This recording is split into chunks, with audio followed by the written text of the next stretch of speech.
Hello साथीहरु, आज म तपाईलाई सिकाउने छु जुन निम्न माध्यमिक तह रहेछ त्यसको एक्जाम मतलब कि तपाईले प्रवेश पत्र कसरी निकाल्ने त्यसको बारे क्रोम ब्राउजर ओपन गरिसकेपछि यहाँ तपाईले सिम्पली यसमा ट्याप गर्नुपर्ने हुन्छ। यहाँ सर्च बार रहेछ, सिम्पली यसमा ट्याप गर्नु होला। online.tsc.gov.in मा गएर इन्टर गर्नु। यो पढ्न सक्नुहुन्छ, केही इन्फर्मेसन रहेछ। तपाई एकाउन्ट लगइन र रजिस्टर रहेछ, सिम्पली यसमा ट्याप गर्नु होला। ट्याप गरिसकेपछि अलरेडी नै मैले एकजनाको भरेको थियो।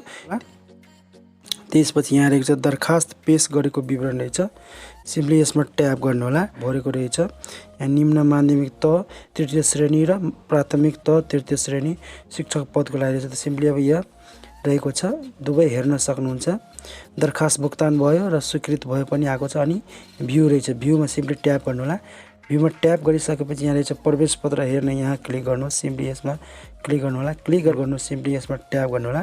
ट्याप गरिसकेपछि यो डाउनलोड भइसकेछ प्रवेश पत्र। अब तपाईले यहाँबाट हेर्न सक्नुहुन्छ पुरा नेपाल सरकार शिक्षक सेवा आयोग शिक्षक पद खुल्ला प्रतियोगितामा परीक्षा मन पर्ने भिडियोलाई लाइक गर्न, च्यानल सब्स्क्राइब गर्न साथै बेल आइकनलाई पनि प्रेस गर्नु। थ्यांक यू सो मच, धन्यवाद।